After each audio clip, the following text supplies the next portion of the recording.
आउज़ुबिल्लाहिमिनश्शैतानिर्रजीम बिस्मिल्लाहिर्रहमानिर्रहीम। Royal you TV की तरफ से अस्सलाम वालेकुम। हम अपनी पिछली वीडियो में आपको कोरोना वायरस के मुतालिक बता चुके हैं। आज की इस वीडियो में हम आपको बताएंगे कि इससे बचाव किस तरह किया जा सकता है। मगर सबसे पहले कुछ मजीद मालूमात कोरोना वायरस के मुतालिक। एक आम गलतफहमी इस वक्त ये है कि यह कोई पुराना कोरोना वायरस है जिसका आउटब्रेक हुआ है। हम आपको बताते चलें कि ये बिल्कुल नया कोरोना वायरस है जिसका नाम साइंसदानों ने नोवेल कोरोना वायरस रखा है।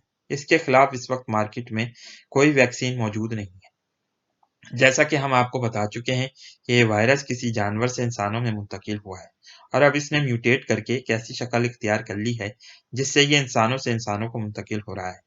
यहाँ हम बायो टेररिज्म के खदशे को भी नज़रअंदाज नहीं कर सकते। हालिया सालों में जेनेटिक एडिटिंग और जेनेटिक इंजीनियरिंग ने इंसानों को इस काबिल बना दिया है कि वो वायरस और बैक्टीरिया की जीन्स में चेंजेस लाकर कोई ऐसा खतरनाक वायरस तश्कील दे दें जो एक खौफनाक सूरत इख्तियार करके इंसानों को नुकसान पहुंचा सकता हो।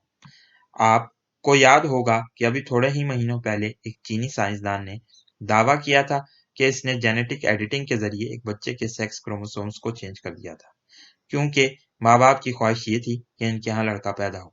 इस साइंसदान पर बाद में पाबंदी लगा दी गई थी। चीनी साइंसदान इस वक्त कह रहे हैं कि तमाम मरीज जिनको ये वायरस लगा है उन्होंने कोई सी फूड खाया है जो वुहान की मछली मंडी में फरोख्त हुआ था। अब इस वायरस से बचाव की तदाबीर क्या हो सकती है, इसका जिक्र सबसे पहले तो ये कि अगर आप चाइना ट्रैवल करने का मंसूबा बना रहे हैं तो इस वक्त फिलहाल इसको कैंसिल कर दें, क्योंकि वहाँ इस हवाले से हालात खराब हैं और आपको भी ये मर्ज लग सकता है। अगर आप चाइना का सफ़र कर चुके हैं और आपको खांसी, बुखार और सांस में तकलीफ की शिकायत है तो फ़ौरन अपने डॉक्टर से रुजू करें और इससे बिल्कुल झूठ ना बोलें। और अगर आपको ये बीमारी है तो बिल्कुल भी सफ़र ना करें और घर में बैठें। अपनी नाक, मुंह और चेहरे को किसी मास्क से छुपाएं ताकि आपकी रतूबतें दूसरों लोगों तक ना पहुंचें। इंटरनेट पर ये ज़रूर तलाश कर लें कि कौन से जानवर चाइना से इंडिया और पाकिस्तान इंपोर्ट किए जा रहे हैं, ताकि आप लोग इस सी फूड या दूसरे खानों को इस्तेमाल ना कर सकें। हम जानते हैं कि सूरत हाल काफ़ी नाजुक है और हम इस बारे में बिल्कुल भी कोई बात नहीं कह सकते कि चाइना में बने दूसरे खानों को इस्तेमाल किया जाए या नहीं, क्योंकि इस वक्त ये पता नहीं चल पाया है कि ये वायरस कौन से जानवर से इंसानों में मुंतकिल हुआ है। इसके अलावा सबसे अहम बात ये कि आप लोग अपने हाथों को साबुन और पानी से करीबन 20 सेकंड तक रोज़ाना दिन में कई दफ़ा साफ करें। हमें इस बात को यकीनी बनाना है कि लोग इस वायरस को संजीदा लें ताकि मुस्तकबिल में इसके नुकसानात से बचा जा सके। इस वक्त तमाम मगरबी ममालिक में मीडिया और हेल्थ सेक्टर्स लोगों को आगाही दे रहे हैं। हमारे यहाँ बदकिस्मती से लोग या तो ड्रामों, फिल्मों या फिर लोकल पॉलिटिक्स के चक्करों में पड़े हैं। इसलिए हम सोशल मीडिया के ज़रिए अपने इस पैगाम को आम करने की कोशिश कर रहे हैं।